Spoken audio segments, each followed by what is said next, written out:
Hello all, welcome back to my channel. It's your dad little princess. So ఇక్కడైతే మా ఇంటి పక్కనే గణపతిని అయితే పెట్టేస్తారు. సో ఇంకా వాళ్ళు వచ్చే లోపల నేనైతే పసుపు వాటర్తో మొత్తం స్టేజ్ అంతా వాటర్ అయితే వేసేసుకున్నాను అండ్ కింద కూడా వాష్ చేసేసాను. సో స్టేజ్ దగ్గర అయితే వినాయకుడిని పెట్టే చోట అయితే పిండితో అయితే ముగ్గు వేసేసుకున్నాను, తామర ముగ్గు అయితే. అండ్ లైట్గా పసుపు కుంకుమ అయితే పెట్టేసుకున్నా. అండ్ సండేనే వచ్చేస్తుంది, వై బికాజ్ ఇంకా ట్యూస్డే తీసుకురాకూడదు కాబట్టి ఇంకా మండే క్రౌడ్ ఫుల్ ఉంటారు కదా అని చెప్పి. సో నేను ఇక్కడైతే చక్కగా అయితే ముగ్గులన్నీ వేసేసుకున్నాను. ఇక్కడైతే డెకరేషన్ అయితే సింపుల్గా ప్రస్తుతానికి అయితే చేసేసారు.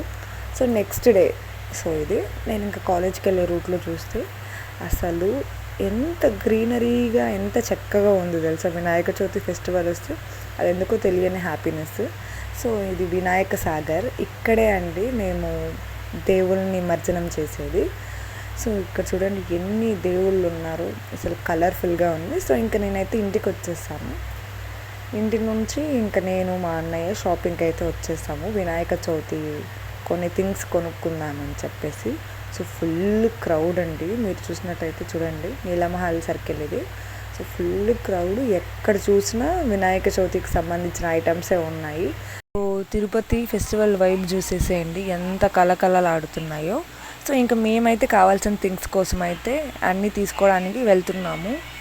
ఇంకా అవన్నీ తీసేసుకున్నాము కావాల్సినవి అయితే. 6 to 7 times వెళ్ళే లోపల బయటకి అస్సలు ఫుల్ టైర్డ్ అయిపోయాము.